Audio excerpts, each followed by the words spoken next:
More questions after a Greyhound bus driver leaves passengers stranded at a gas station. Why this bus should never have stopped in the first place. Patients of a now defunct fertility clinic could be out more than just tens of thousands of dollars. It's painful for me because I can't go back in time and get those quality of eggs. You know, I'm going to be 40 this year. Why their genetic material is now in question. And a late-night burglary caught on camera. How police say this man let himself into a Murfreesboro bowling alley. Fox 17 News at 9 starts now. Middle Tennessee's only primetime news. This is Fox 17 News at 9, your Code Red station.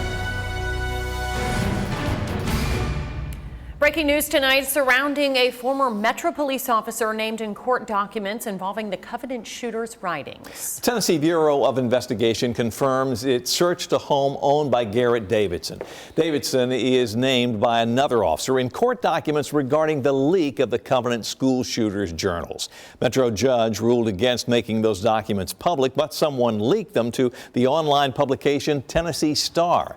Fox 17 News spoke to Davidson over the summer about the accusations he did it.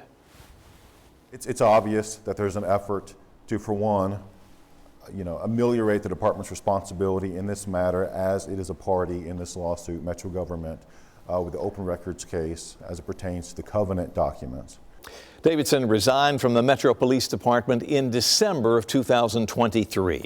You can see more of our interview with him on the Fox Nashville YouTube channel. And while you're there, we invite you to subscribe. In Operation Crime and Justice, Murfreesboro police looking for this man accused of breaking through the roof of this bowling alley and stealing the money inside. Fox 17 News' Karen Aguilar with how Murfreesboro police say it all unfolded. Early Sunday morning, Murfreesboro police say a man climbed up this roof of lanes, trains, and automobiles, cut a huge hole, lowered down on a rope inside, and stole money from the business. You can see in this surveillance video a masked man inside lanes, trains, and automobiles on Butler Drive, carrying a hammer and a prying tool. Murfreesboro police say he broke in and stole about $1,500 from the ATM and game card charging machine. I'm really shocked. I'm really surprised. Reba Otto tells me her grandson bowls here. That's very unfortunate for this bowling alley and what they're trying to do for the kids and have a league here. Murfreesboro police say the burglary happened a little before 3 a.m. on Sunday, getting a call from someone who works at the bowling alley around 7 in the morning. This was a bold, brazen, well thought out, well planned burglary. Flowers tells me police are working to determine if this is an isolated incident. And our number one priority is to get this person off the streets before he has an opportunity to strike again. The business is currently open, but community members are still in disbelief. That's pretty sad, and I hope they catch the guy. In Murfreesboro, Karen Aguilar, Fox 17 News, your Code Red station. Well, we put the security video on the Fox Nashville YouTube page so you can check it out for yourself. It's like, oh my God. It was like somebody abandoned me. It was, and I cried and some nights. Continuing coverage now as a Greyhound bus leaves passengers stranded at a gas station in the dark in Jackson, Tennessee. Tonight we find out that this was actually a nonstop route from Nashville all the way to Memphis, so the driver never should have even stopped. Fox 17 News' Caitlin Miller in studio now after uncovering these new details. Yes, Scott, well, check this out. You can see a woman right behind me knocking on the door and then the bus just driving off. And now in this wider shot, you can actually see a couple come in screaming, trying to get the bus to stop. But passengers are saying this all could have been prevented if the bus just followed its route and didn't stop at all. Sarah Ann Watson says she and a couple that didn't speak English and had an infant were abandoned by the Greyhound driver Halloween night at the Mega Mart in Jackson, Tennessee. At that time, I'm hysterical. I'm hitting the window, the door, and I proceeded to hit the bus, and I just kept running, hitting. Watson says the driver just looked at her, grinned, and then drove off. Watson's sister, Kate Gray, was her first call. The fact that, my sister was dropped off in a place that she was not familiar with. It was dark. She was afraid. She didn't know how she was going to get home. And here we were in Memphis, didn't know what to do. Gray was waiting to pick up Watson at the Greyhound station in Memphis. So once she found out her sister got an Uber, she went to go get Watson's luggage. And that's when Gray ran into some trouble with the bus driver. Said, yeah, I left that beat. And I'm going like, and then she just started cussing. Just profanity, just coming out of her mouth. Gray says it could have escalated, but she chose to walk away and waited for Watson to get there in her Uber. That's when Gray discovered new information from Greyhound. Is that bus stop the route from Nashville to Memphis? Is there a stop? She and Plan told me there is no stop. It's a non-stop. It goes straight from Nashville to Memphis. So Gray adds the bus should never have stopped in Jackson in the first place, and adds neither of the Greyhound employees got off the bus, leaving the family with more questions. Fox 17 News reached out to Greyhound on Monday and Tuesday, trying to get answers for these passengers. Greyhound has yet to respond. And Fox 17 News will continue to stay on top of this story, and we will continue to stay on Greyhound until we get answers about what will happen to this driver and if these passengers will ever get reimbursed. Reporting live from in studio, I'm Caitlin Miller, Fox 17 News, your Code Red station. Caitlin, thank you. You can watch all this unfold for yourself. The raw video we have at our website, fox17.com. That video, the bus leaving, is actually on the trending section of our homepage. Where would you go if you do get kicked off of the Gulch too? I don't know. Developing news as Nashville city leaders are considering a ban on street vendors in the Gulch. It's essentially an expansion of the ban around Lower Broadway passed 2 years ago. Fox 17 News' Kylie Walker breaking down the pros and cons. A few months back, after some public comment, a decision on this proposal was postponed till November. But again today, after some feedback, Metro leaders did defer the matter to February of 2025. Good morning, Nashville. For the last 4 years, Tina Schmuderer has spent her weekends catering to her target audience. Wrist to wrist, and then I sew them. Selling tassel denim jackets and sparkling blinged out gear. This along Nashville's sidewalks. We want to follow the rules. We want to be a part of Nashville. We want to help the pedestrians. We want to help Nashville. We want to help the tourist industry. Kicked off Broadway a couple years ago, this street vendor found herself in the Gulch. Now, with another possible ban looming, her future remains in the hands of Metro leaders. They're pushing us farther out. It's a catch-22, really. They don't want the foot traffic, but we need the foot traffic. Metro Councilman Jacob Coupin says people are concerned about walkability and accessibility. One of the challenges with our city is we have narrow sidewalks. And one of the concerns we hear in the Gulch neighborhood is that these vendors, as great as they are, will set up in areas and then people are having trouble walking by or they're walking in the street to get around. Schmuderer aims for a happy medium and places her hope in this year's commission board. In listening to the meeting last month, they brought up some excellent questions. They gave NDOT some homework to find those places that we can stand. They're for the small business. Where do we find this balance between these vendors and the city? Yeah, it's something I struggle with, right? It's something that I believe a vibrant city does have street vendors. It does have street musicians or Music City. Coupin says there's no easy solution, but they're working on it. And while he backs small business, pedestrian safety must also be a top priority. Now, I spoke with both businesses and people here in the Gulch today, and they told me that they do not see a widespread problem with street vendors, at least here in the Gulch. So, of course, this is something that I brought to Councilmember Coupin, and he says that's because usually in the fall and winter time, when it is a little bit cooler, there are less street vendors, and it's a little bit of a quieter time. So this is a story I'll continue to follow. For now, reporting in Nashville, Kylie Walker, Fox 17 News, your Code Red station. Turning to weather, Code Red, Chief Meteorologist Katie Morgan riding herd on some nice weather. It's been nice the past couple of days, and now we have to deal with the rainy weather. It's on the way. Hey, we had a break, you know. Yeah, that's not too bad. The good news is tomorrow morning at the bus stop, things will be okay. I don't think the rain will arrive until a little later in the afternoon. But yes, today was beautiful. The sun was out. Temperatures were a little cooler compared to what we had on Monday. But again, feeling nice outside. 52 our temperature at 7 a.m. We're up to about 60 as we head towards 9 o'clock with a partly sunny to mostly cloudy sky. Things this evening fairly quiet and turning chilly. Temperatures around 52. We'll drop into the mid 40s again for tomorrow morning. We are dry at the moment. Main source of energy here will be out to our west. That will approach us tomorrow, but we're also looking at quite a bit of moisture headed our way ahead of that front, and that's going to help bring in these showers as we head through the afternoon hours. So rain chances going up mainly after lunchtime and hanging with us throughout the evening hours. Chilly tonight. We're in the mid 40s. We'll track these showers for you with Future Track coming up in your Fox 17 Code Red forecast. Megan.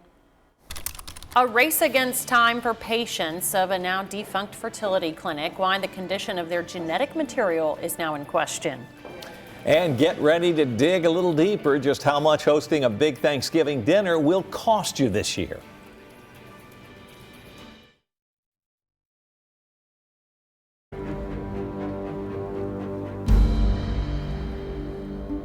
This is a Netflix series of what has transpired. And unfortunately, I feel like there's still more. Local families finding themselves at the center of what they describe a real-life Hollywood blockbuster filled with twists and turns. The controversy surrounds the Center for Reproductive Health. Well, the fertility clinic has been put under court supervision, and now the clinic's protocols in record keeping under scrutiny, and a third party that's taken over says it cannot confidently match hundreds of patients with their genetic material. Jet setting around the country most weeks on business while working her way to the top in the finance industry, Mindy Gayer has an impressive resume that goes hand in hand with being practically married to her career. It all led to some recent soul searching. About a year and a half ago, I woke up one day and essentially had a small midlife crisis where I was like, I'm turning 39 this year. And I want children still. And so at that point, I was like, my option, because I don't have a partner, was I need to freeze my eggs. A Google search led Mindy to the Center for Reproductive Health, and last year she completed a medicated cycle and subsequent egg retrieval as a way to try and preserve her fertility. The following year, she got word that her genetic material, frozen in storage at the clinic, was in jeopardy. I was actually in Cabo officiating a friend's wedding, and I'd woke up at like 6 o'clock the next morning to an email, and I think it was from maybe like the state of Tennessee, or I can't remember who the email was from, but it was the court restraining order. After receiving mounting complaints about the Center for Reproductive Health, Dr. Jaime Vasquez, and Fareer Dyer, the Attorney General's office filed an emergency restraining order citing consumer protection violations. From there, allegations snowballed. Patients filed police reports citing Dr. Vasquez's mismanagement and accused Dr. Fareer Dyer of operating without a license. Some even stated Dr. Dyer should be charged with sexual assault for performing intimate procedures while unqualified. A court-appointed third-party receiver stepped in to try and sort out a business in documented disarray. What we're really trying to shepherd is a good outcome for a variety of people who are stuck in a bad situation created by mismanagement of a doctor who, by all accounts, really didn't understand what was taking place and drove it off the cliff and essentially then left people without anything. The clinic is accused of abruptly shutting down without giving patients any notice. Many were left unsupervised while actively undergoing fertility treatments. Others couldn't track down their genetic material or even be assured that the cryopreservation tanks were being properly cared for. It's been a problem since the court-appointed receiver took over last spring, inheriting hundreds of unanswered emails and voicemails from frantic patients. Our hands have been tied because we don't have confidence that the record keeping makes sense as it relates to how the genetic material is stored. Let me be clear. I mean, I think there's a lot of people that are owed money here. I probably spent close to $20,000. Other patients took out loans, pulled from their retirement, and blew through their life savings, all in the hopes of growing their family. Mindy is not only out of all that money, but feels robbed of a much greater currency, time. So it's like this big, this big question mark of, I have literally no idea. And it's painful for me because I can't go back in time and get those quality of eggs. I'm going to be 40 this year. What do you think next step will be for you? There's a group of us that are banding together to fight for justice. I would like to see license revoked from Dr. Vasquez. The gentleman that was posing as a doctor, I would like to see him in jail.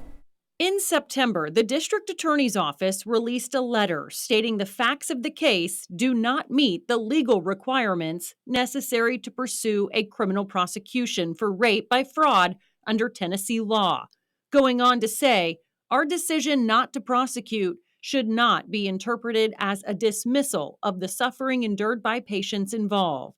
Instead, it reflects the specific legal standards we must adhere to when considering charges of this nature. But a criminal investigation failed to produce charges. Patients are still determined to get their day in court.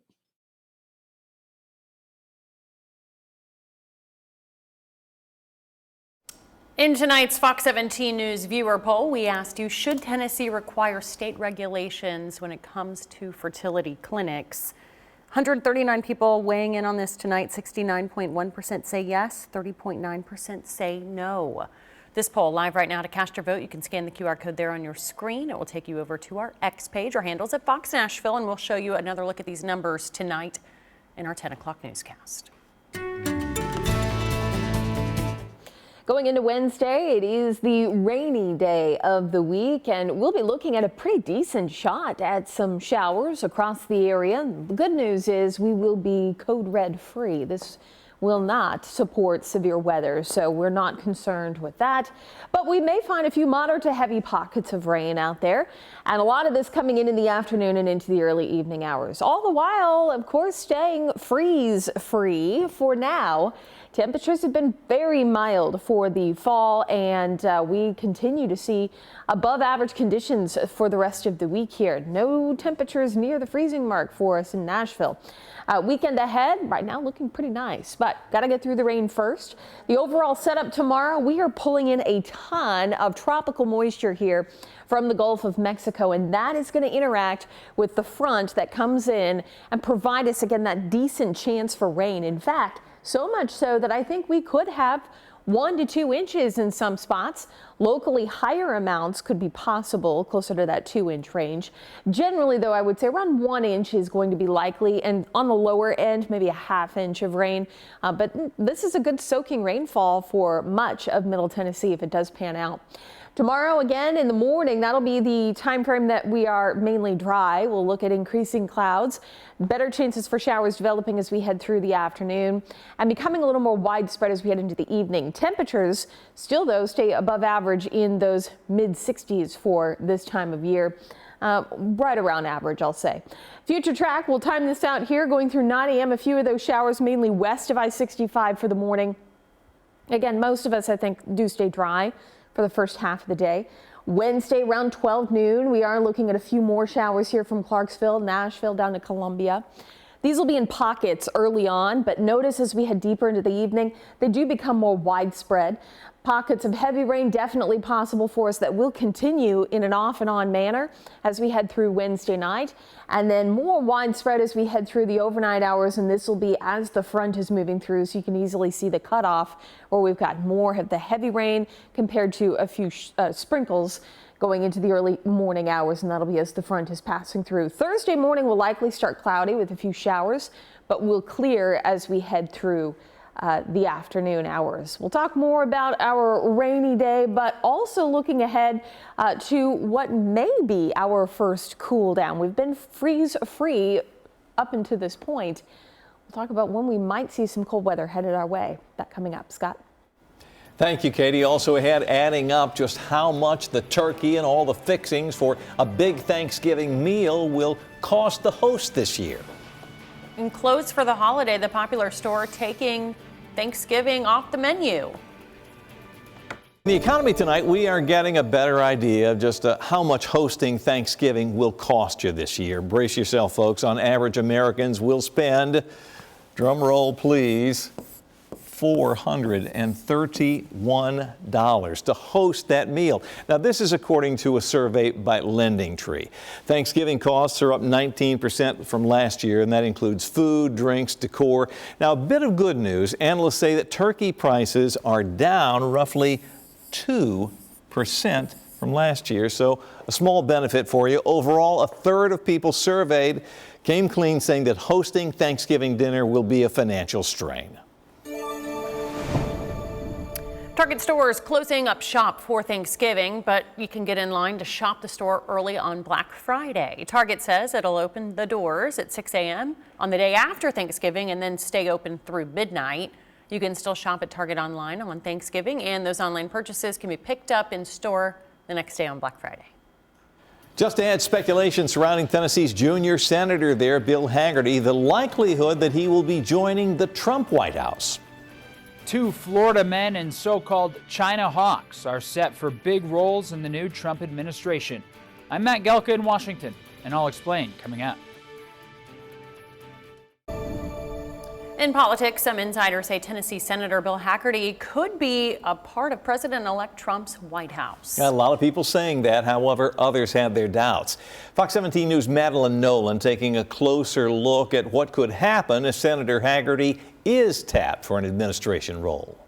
You know, a lot would happen here if Hagerty was picked, but it all boils down to who the governor would select to fill his seat. We now know the Secretary of State spot is expected to go to Florida Senator Marco Rubio, and you can see Hagerty congratulating Rubio in this ex-post. However, those close to Trump as well as Hagerty are confident that he will play an influential role in this new administration.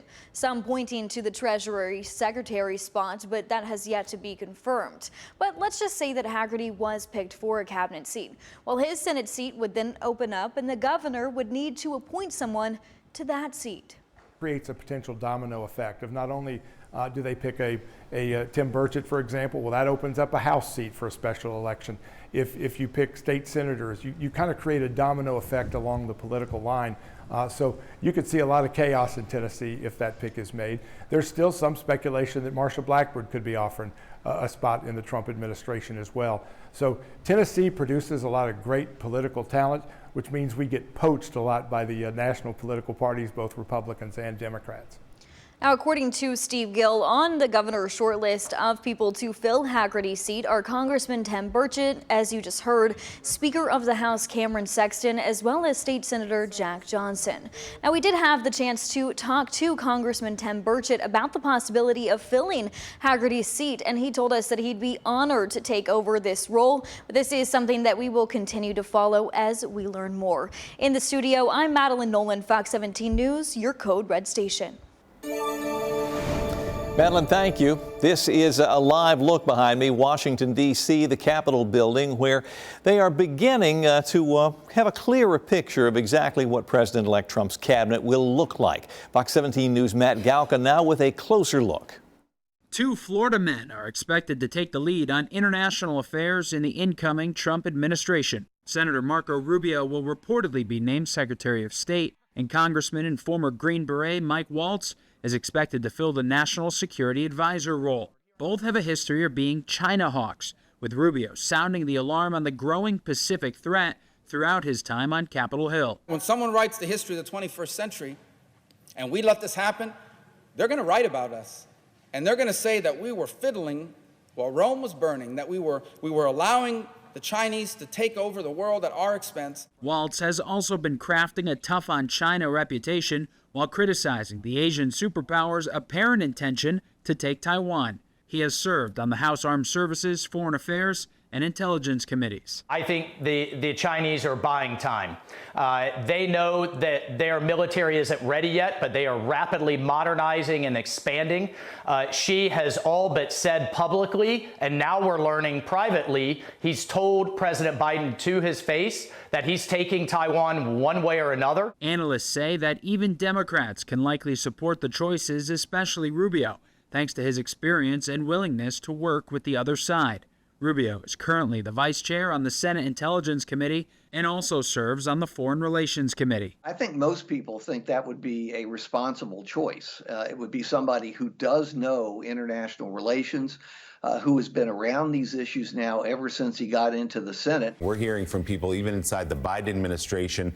I wouldn't call it celebration, but perhaps relief that it's at least a guy who's in the Senate who has experience in this area. Donald Trump has repeatedly promised tariffs on goods imported from China, potentially setting up volatile relations between the U.S. and the Pacific at the very start of Trump's term.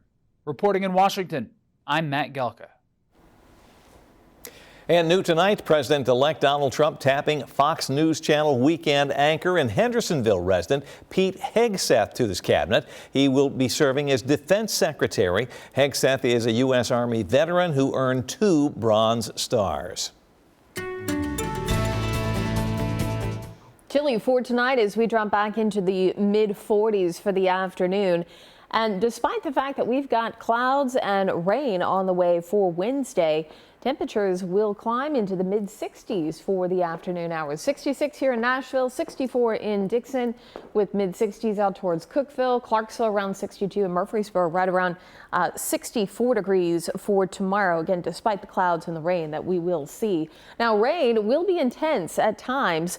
This is a look at our rain showers and how intense they will be. So colors here, of course, you get more into the yellows and oranges. That's much more intense as far as rain goes, and most of it again coming in the afternoon and then into the evening hours. So the bulk of our rain will likely come later in the evening. This will be, though, a great chance to whittle away at our drought that continues to be an issue for us, especially for those in our southern counties here where we are in a severe drought right now.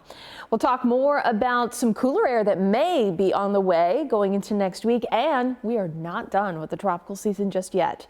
What is developing in the Caribbean? It's coming up.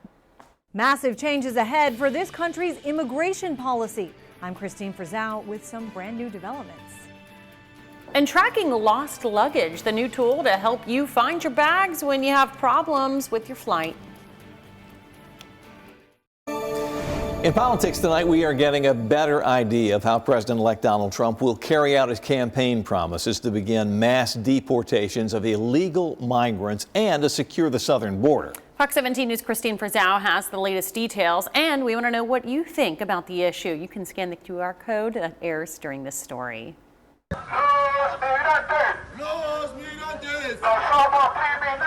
We are migrants. We are not criminals. Chants from members of a group of 2,500 people from more than a dozen countries. Their destination, the United States border. She says they left because there is no work in their country, no solutions, following in the footsteps of so many before her, heading toward a country in the midst of a major reckoning on the issue of immigration. We will liberate our country from the illegal alien drug dealers, robbers, murderers, gang members, and child predators, and we will make America safe again. Donald Trump's key campaign promises centered not only on stopping migrants from coming in, but removing those already here, part of a mass deportation plan his future border czar says will begin immediately. ICE is very good at what they do. We have a targeting system. Criminals and gang members, they get no favors from this administration. You came to this country illegally, which is a crime. You committed crimes against the United States citizens, some heinous crimes. You get no grace period, so we're coming for you. To help carry out that mission, Trump has now chosen South Dakota Governor Kristi Noem. Hello, everybody. To serve as Secretary of the Department of Homeland Security. Leaders in Democrat-run cities and states promising to push back. If the Trump administration requests it, would the Massachusetts State Police assist in mass deportations? No, absolutely not. You come for my people, you come through me. This is a sanctuary city. Those laws are in place. Those sanctuary laws expected to be a major target over the next 4 years. With laws in place in 11 states plus the District of Columbia, the border czar Tom Homan warning those who don't help to get out of the way. Donald Trump once again threatening to cut federal funding. In Washington, I'm Christine Frizzau. During that story, we had a QR code up linking you with a poll asking our viewers whether you support President-elect Donald Trump's plan to deport illegal immigrants. And nearly 1,200 people got in there, and pretty clear, more than 9 in 10, 90.2% say yes, we support that plan. 9.8% say they do not. Our thanks for all of you who took time to vote. Questions of party leadership sparking a protest here in town, who some locals want U.S. Senator Marsha Blackburn to back for U.S. Senate Speaker. And making spirits brighter, how you can help local children in need this Christmas. Plus, coming up, we'll talk more about the potential for one of our first big cool downs of the fall season. It's in your Fox 17 Code Red forecast. Marsha, Marsha, Marsha, we want Scott! In covering the Capitol, a small group of protesters chant and carry signs outside the Nashville office of U.S. Senator Marsha Blackburn this afternoon. That's right. They're backing Florida Senator Rick Scott for Senate Majority Leader, and they believe Blackburn is preparing to support South Dakota Senator John Thune for that job. Now, Blackburn hasn't said publicly who she will support. These protesters are also concerned that the vote for Senate Speaker, which is set for tomorrow, is by secret ballot. Our senators represent the citizens and interests of the states which they serve. They're public officials subject to necessary scrutiny.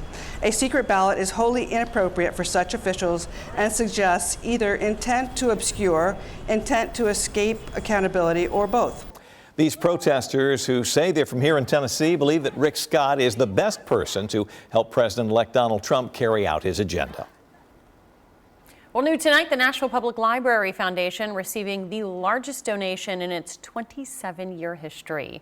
The money coming from Tennessee treasurer Dolly Parton. The Tennessee Country Music Legends Foundation donated $4.5 million to kickstart the Nashville Public Library's new early literacy program. The Begin Bright program will get the help from Dolly's Imagination Library to make sure every Nashville child starts kindergarten reading ready.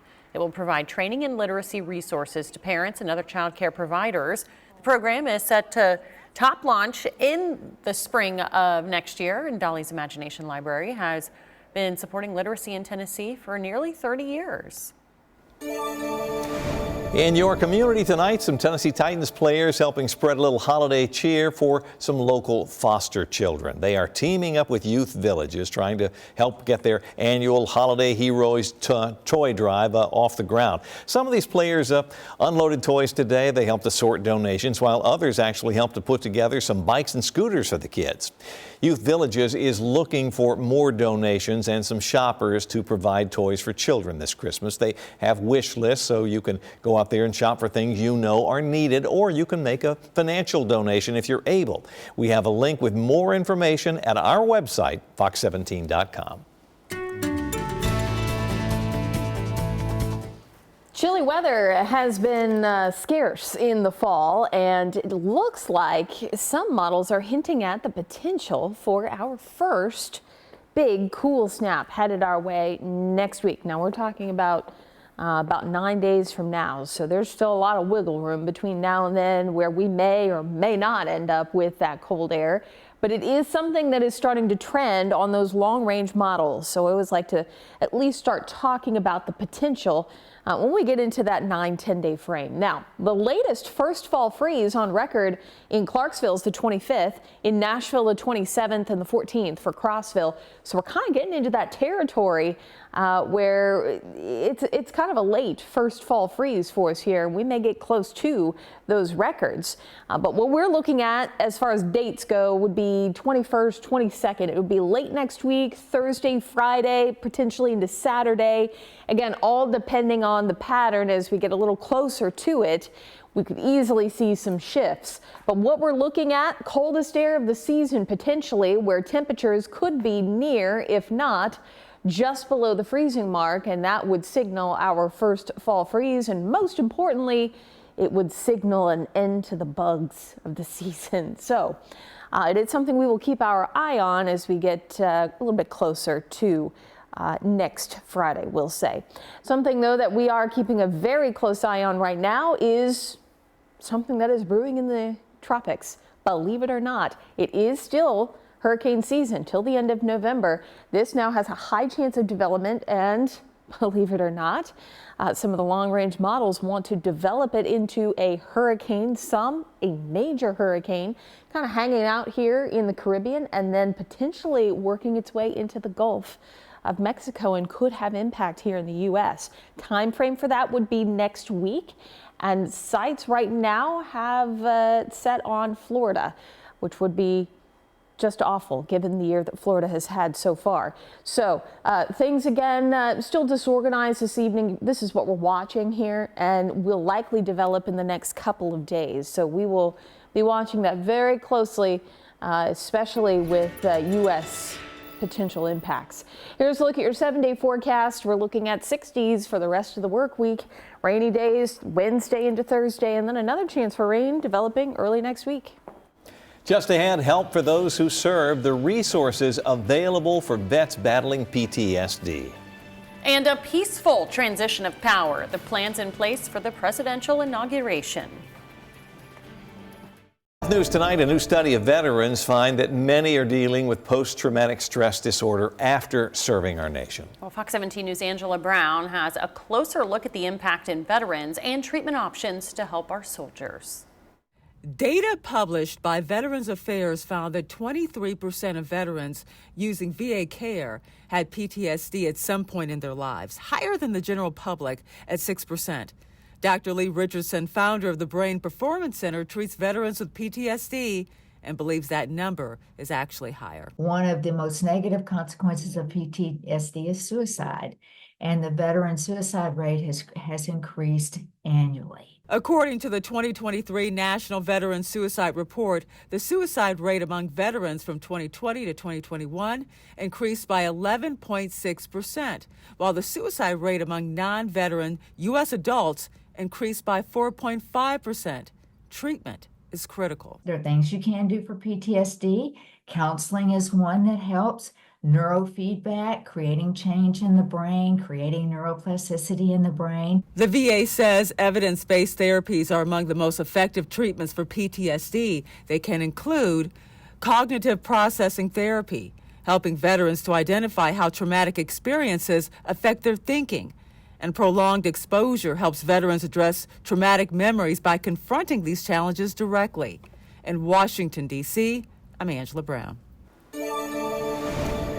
Looking ahead to President-elect Trump's inauguration in January, preparations are already being made. Washington, D.C.'s mayor says she's already reached out to the Trump transition team, trying to work on specifics. Now, planning for this ceremony actually began months ago, before we even know who won.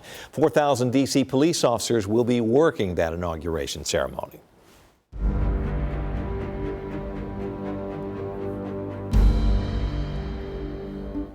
Fox 17 News investigates discrimination against pregnant women in Tennessee. Numbers show 1 in 5 working soon-to-be mothers experience some type of backlash. This ranges from companies not providing proper accommodations to firing workers.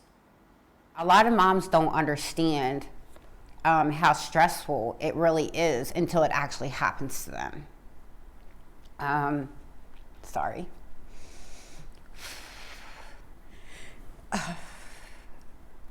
So it's like, sorry, I'm so emotional. It kills me. Wednesday on Fox 17 News at 9, the rights pregnant women have and what to do if your employer violates them. Just ahead, think about this. No more lost luggage. The tech giant teaming up with some of the airlines to help you keep track of your bags.